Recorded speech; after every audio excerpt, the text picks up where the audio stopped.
Gobierno de Navarra. Nafarroako gobernua.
Otsagabia, Nafarroko Pirinioetan kokatzen den herri txiki bat da. 530 biztanle ditu eta historian zehar harreman handia izan du bai basogintzarekin baita abeltzaintzarekin ere. Otsagabiako dantzak, dantza multzo bat edo ziklo bat osatzen dute. Dantza multzo hau, iraian dantzatzen dira herriko bestetan.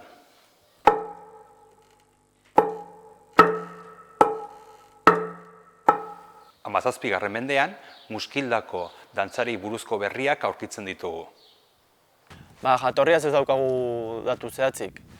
Komentatu digute transhumantzia kontuarengatik, hemendik hartzainak joaten ziren negua pasatzea Bardetara. Eta gero udaberri udaldera bueltatzen ziren. Orduan, herri beran paroteado asko zeudenez, baliteke hango zerbait hona ekartzea. Baina argi ez daukagu, argi ez dugu ezer. Badago dokumentu bat, 17. mende bukaerakoa, gutxi gora bera 1685 urtekoa, non dokumentu horretan agertzen dira danzante, bobo, juglar eta tamboritzak. Eta badirudi dela iraiaren 8an dantzatzeagatik ordaindu zieten ordaintzaria dolako zerbait. Egun handia iraiaren 8koa da. Iraiaren 7an ere egiten ditugu dantza, baina egun garrantzitsuena herriarentzako iraiaren 8koa da. Egun osoan egiten dugu dantza eta egun potentea hori da. Bi egunetan egiten ditugu dantzak, iraiaren 7an eta iraiaren 8an. Iraiaren 7an herrian egiten dugu guztia. Arratsaldeko 5 aldera edo boboaren etxean gelditzen gara talde oso elkartzeko. Eta hortik ja maiordomaren etxera joaten gara. Merendua jartzen dugu, egoten gara merarekin rato bat. Eta gero udaletxerekin elkartu baino lehenago eskaintzen dizkiogu bi dantza. Direla makildantza bat eta jota. Gero udaletxeren bila joaten gara, eta bukatzeko plazan egiten ditugu dantza guztiak. Gero berriro joaten gara maiordomaren etxera, eta bukatzeko alkatearen etxera. Hurrengo eguna da egun potenteena, goizetik ateratzen garelako, goizeko 8etan ja maiordomaren etxera joaten gara gozaltzera, gero dianak egiten ditugu, eta ja 11 aldera edo hemen Muskildara igotzen gara. Hemen egiten ditugu beste dantza batzuk, bi makildantza, jota bat eskaintzen diogu Serorari, dela ermita zintzen duen emakumea, eta gero beste jota bat Ama Birjinari. Egun hau potentena da, herriarentzako oso garrantzitsua da, zati baselizarekin harreman oso estua du, eta herriarentzako oso polita da. Evoluzioaz hitz egitea zaila da inbeste urte pasata, baina badirudi 20. mendean, 20. mende hasieran, bi dantza dantza sortu zirela. Leku aldatzeko erabiltzen dugun karrika dantza, eta dantza bukatzeko erabiltzen dugun jota. Gero pausuren bat ere gehitu da, adibidez, 74. urtean Francisco Arrarasek Modoerroari buelta bat gehitu zion. Eta janzkerari dagokionez ere aldaketa batzuk egin zituen. Irailaren 7an erabiltzen dugun jantzian, adibidez, media txuriak, media beltzak, media txuriengatik aldatu zituen, txaleko beltza, kolordeun txaleko batengatik aldatu zuen. Eta alpargatak, zapatia delako batengatik aldatu zuen. Irailaren 8ko jantzian ere aldaketa batzuk egin zituen.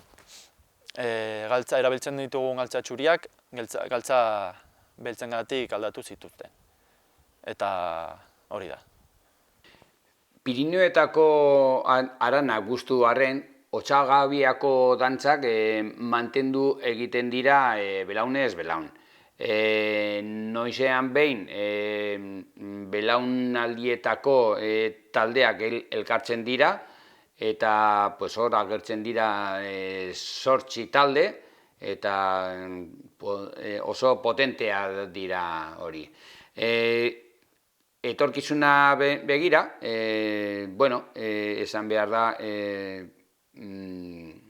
kolokan dagoela aurren faltagatik, eta ziurazki laguntzak beharko lukete. Gero, esan behar da, Bobo, personai garrantzitsuena, funtzio bat egiten zuen eta pixkanaka aldatzen doa, eta lehen komiko aldea oso nabarmena zen eta pixkanaka, eta ziurazki geratuko dela dantza maisu bat bezala. Alde komikoa, alde batera geratzen ari da, eta, segurazki, etorkizunean izango da bakarrik dantza maisu.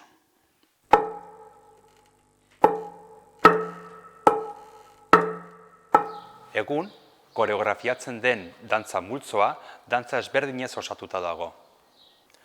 Betidanik gaitarekin jo izan dira dantzak. Ez dakigun hor idatzi zituenen ez da ezer, baina bai gaitarekin jo izan zirela. Egon ziren urte batzuk, herriko musikariak egon zirela jotzen, baina ez gaitarekin baizik eta klarinete eta rekintoarekin. Gero pasa zituzten urte pare bat ere gaita ikasten, eta gero jotzen, baina gutxi iraun zuten. Gero egon diren musikari gehienak edo hasierakoak behintzat izan ziren Lizarraldekoak. Gero 20. mende erdialdera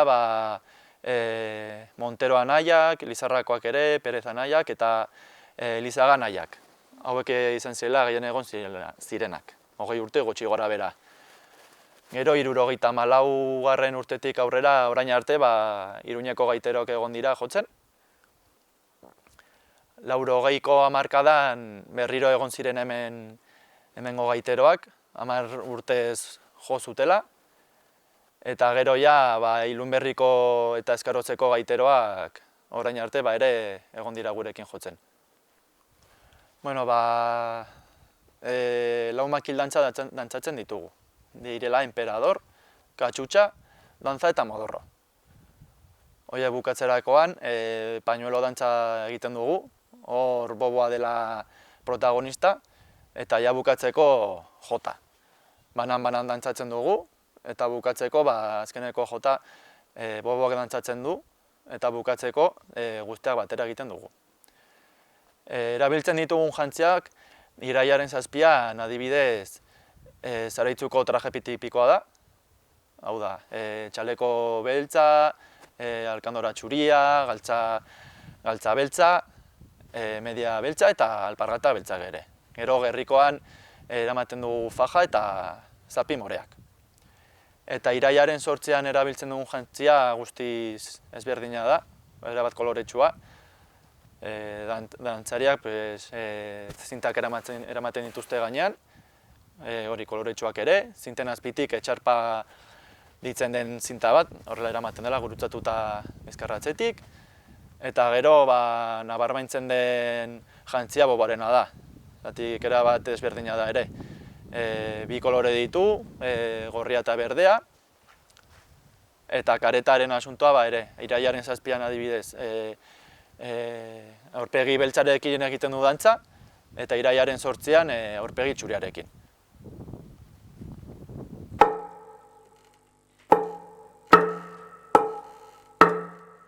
Otsagabiako dantzak, Pirinioetako inguruan aurkitzen ditugun beste dantzekin harreman eta lotura zuzenak dituzte.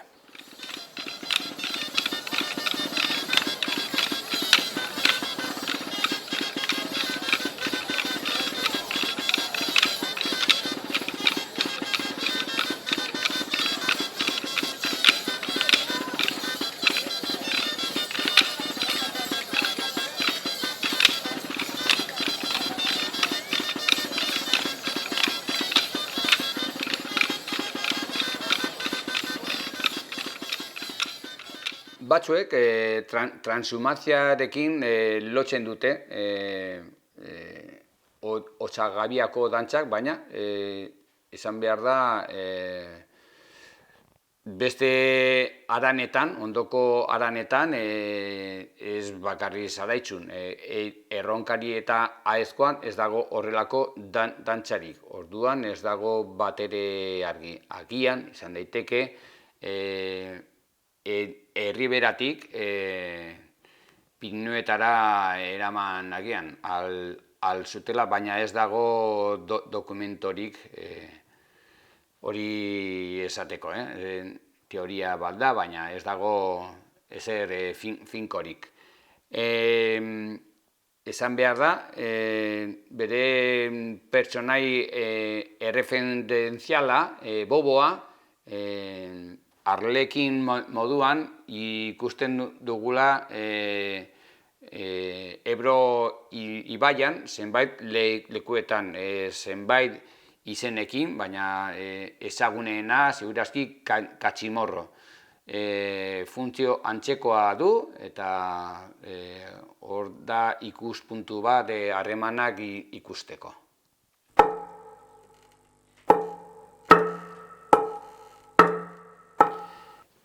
Otsagabiako dantzak oso dantza simbolikoak dira.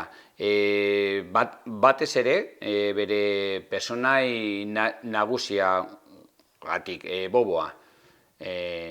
Bi aurpegi ditu, aurrean eta atzean, eta hori oso misteriotsua da, mitologiarekin ikusi behar da,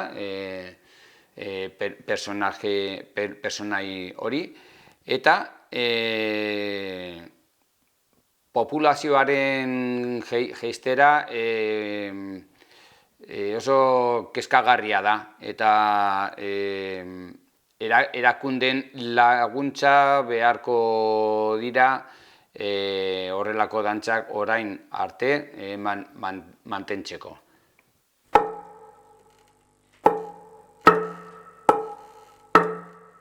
Otsagabiako dantzeetan, Otsagabiako gazteak parte hartzen dute. Zein da dantzen erakusketa prozesua? Erakusketa azkenean txikiak 6-7 urtekin sartzen dira, igual txikienak badira ere 9 urte edo 10 urte hasten direnak. Eta dantza prozesua azkenean ia barruan badaukate beraiek, ez? Txikitatik ikusten dute festetan, edo batzuetan igual irteretan, eta egiten ditugun jaialdietan, beti daude beraiek ere dantzatzen, makillekin edo saiatzen, eta azkenetan beti daukate gogo hori ez, hasteko dantza prozesua edo... Eta dantza prozesua azkenean da lehenengo makillekin ez, lehenengo kontaktuan jarri, beraien artean ere, eta printzipioz makillekin dantzatzen hasi. bakarrik makiekin eta eskuekin, aber nola moldatzen diren. Eta hori bi egun edo ematen die. Karo, azkenean, lehenengo aldia igual, ilusio asko, azkenean makiekin ere lehenengo aldia dantzatzen dutela, beraien artean, hasiera hori da. Hori gero ongi eraman da, hasten dira hankekin, oinekin, pausoak hartzen do. Hori azkenean, 8 dantzari dira, beti 8 dantzari dira. Orduan igual banatzen dira binaka edo launaka, eta erakusten zaie poliki, bakortzei pausoa ez. Azkenean 8 batera edo 4 batera, bihurri badira edo nervioa asko badute, azkenean guri ere pazientzia bukatu ez, baina hobeto da 2 edo 4 erakutsi, poliki, ongi ikastea, eta gero binaka, berdina. Makiekin nasi, eta musikarekin gero poliki pausoak hasten, no?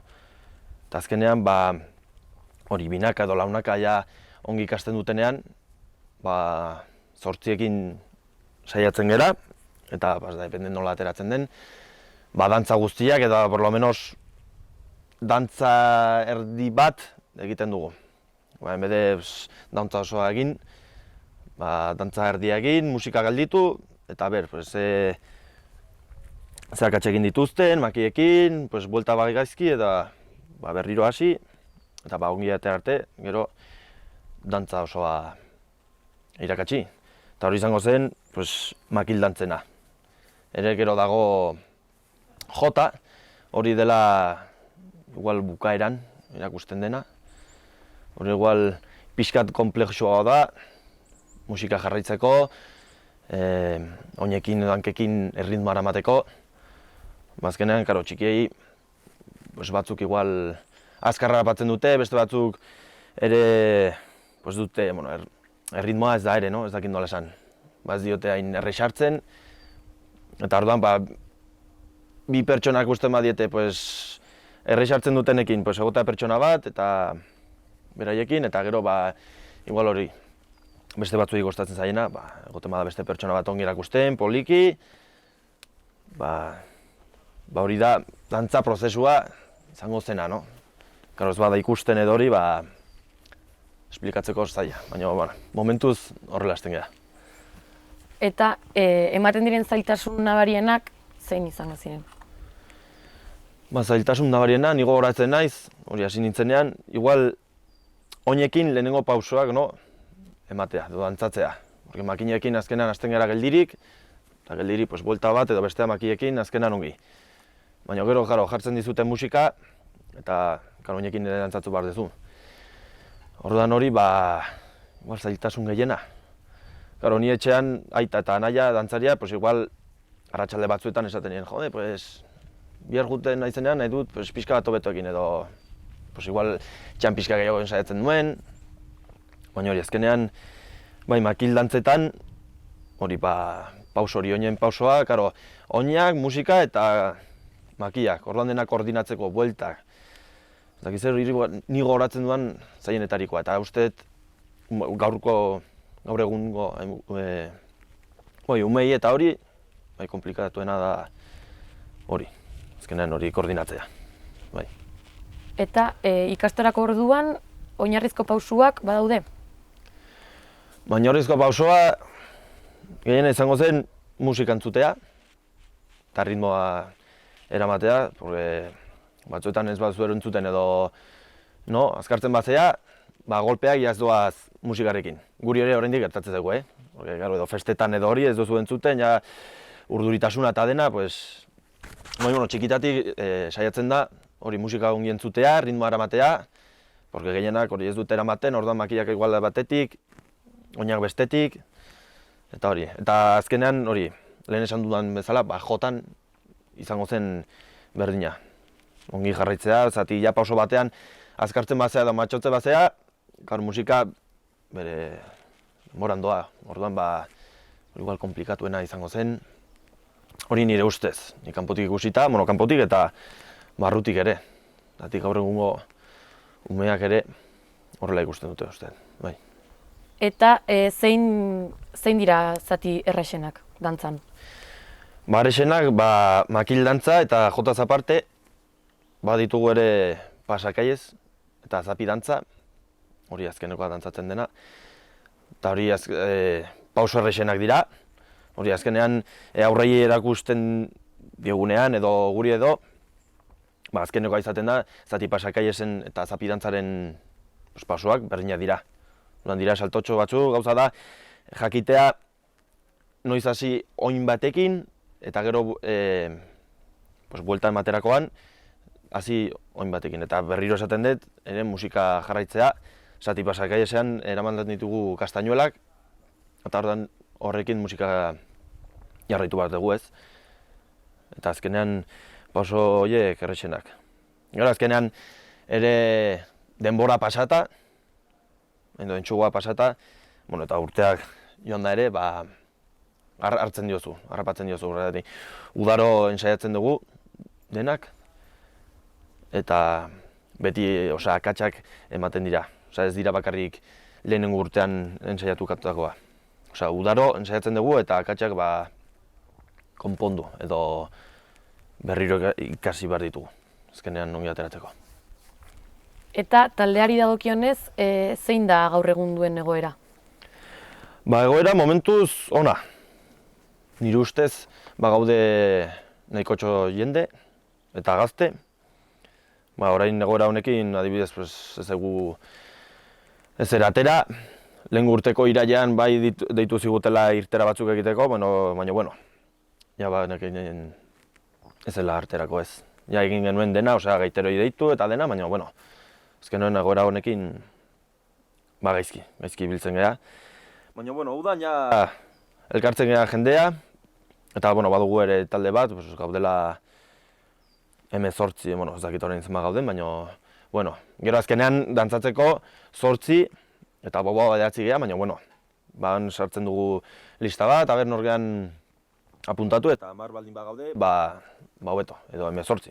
Gero egiten da zozketa bat, eta tokatzen zaionari ongi, eta gero ez zaionari tokatu, beste irtera baterako, edo, hola egiten dugu, eta momentuz, ongi egoera, ongi ikusten dut.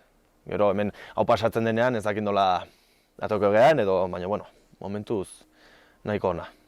Orduan, etorkizun ona ere, uste duzu edukiko duela? Bai, zati txikiak ere gogokin datoz, eta hori, ensaiatzeko gogokin, ikasteko gogokin, esan dizuan bezala, hori, festetan denak daude plazan dantzatzen, ikusten ilusioa duten ez. Beraiei eta 2 urteko umei, 3 urteko txikitatik ekartzen dute ilusio hori, ez dakit nola esan. Baina momentua iristen zaienean, ensaiatzeko momentuan, ilusio askorekin sartzen dira nire ustez. Ordan etorkizuna ere, hauek aurrera badoaz, nire ustez baietz, ona, bai. Eta gaiz aldatuz, arropari dagokienez nolako jantzirak dira? Daude 2 jantzi mota, eta bat da, hemengo jaia dira, 7tik 11era. Eta 7an dantzatzen da bakarrik atxaldean. Eta egun hortan jantzen geha, esaten digunez, ilun.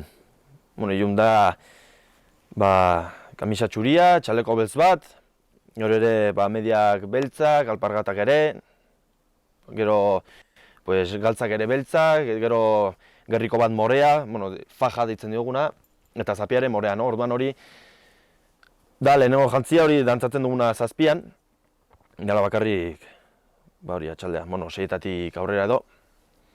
Eta gero 8an jada egun osoa.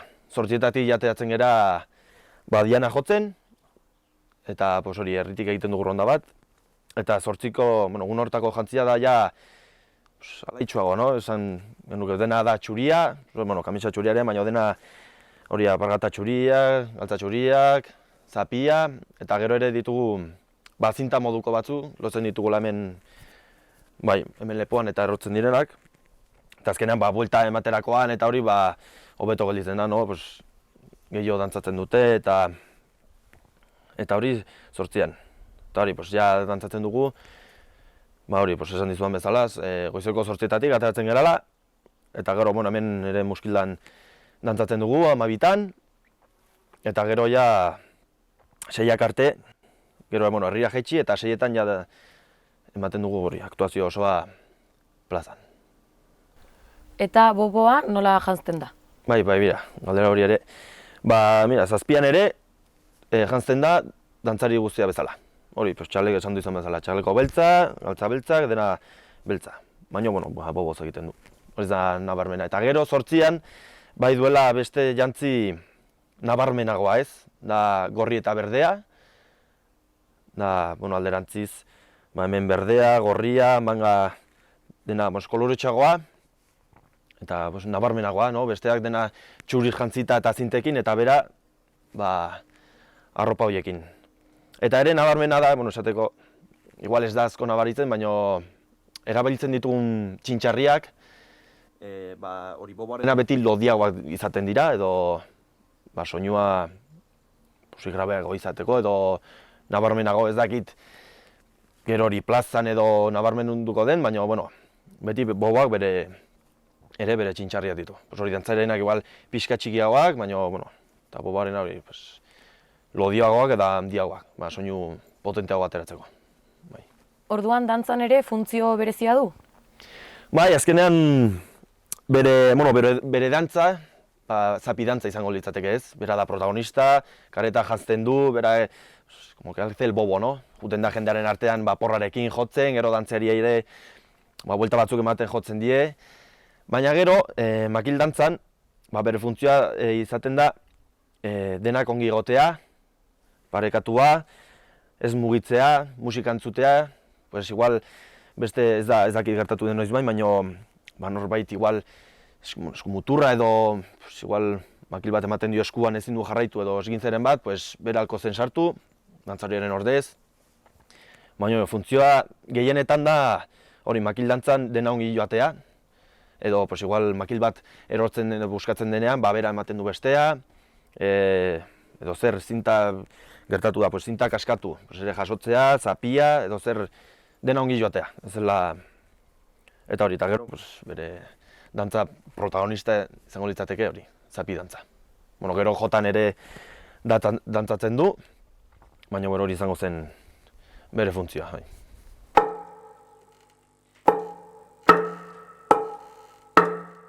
Hori, makil dantzen pausoa, hori lehenengo erakusten diguna fundamentala, izango zen eskuineko oina lehenengo altxatu, izango zela horrela. Da, karo, salto txiki bat eman behar da ezkerreko oinakin, ere, eta gero izango zen eskuinekoa eta ezkerrekoa. Eta orduan geldituko zen gutxi gora bera horrela. Eta gero koordinatu behar da, gero musikakin eta makilekin dantzatzen dutenean, orduan hori igual gehien kostatzen zaiena, gutxi gora bera. Gero jotan, ere daude hainbat pauso, lehenengo pausoa izango zela, ia hasi ere ezkerreko hankekin saltotxoa eta eskuinak gero hasi. Eta izango zen horrela, eta gero ezkerrekoa beste aldera. Hau izango zela hasierako partea. Gero izango zen bi buelta ematen dira ezkerreko aldera, eta buelta eman ondoren izango zela horrela, segitu behar dezu dantzatzen, eta horrela, saltotxoak ematen, lehenengo eskuinekoa, eta gero ezkerrekoa ere. Hau, hori esan da, txikitan ongi harrapatzen badieten musika, eta beti ikusi dutela, nahiko azkar batzuk, nahiko azkar harrapatzen diote. Eta gero hori bukatzeko, bukatuko zen horrela, izango zela punteoa, hau kostatzen zaiola gehien, dela horrela, azken aurreko pausoa, eta gero da, eskuineko hanka, ezkerra, eskuinekoa, ezkerra, hau izango zen gutxi gora bera, jota. Ez dut osorik egin, baina hauek izango ziren bere pausoak. Eta gero, pasakaiez eta zapidantzaren pausoa dira, beti hasten da, eskuineko oinarekin altxata, eta Zango zen horrela. Horrela, dirudi lerraintz dantza ere, baina horrela. Eta gero, pasakai esan, buelta ematen dugunean, hasiko zen ezkerreko oinarekin. Hori, ezkerreko oinarekin. Gutxi gora bera, eskori mutxikarekin fiskaliatzen dut, baina hau izango zen, nire ustez, pauso errexenak azkenan, hori pasakaiz eta zapidantza. Eta komplexuena igual makildantzan, ba hori, oinak, musika eta makilak koordinatzen, baina bueno, nahiko ongi harrapatzen diote guztiak. Momentuz, konten gaude.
Gobierno de Navarra. Nafarroako gobernua.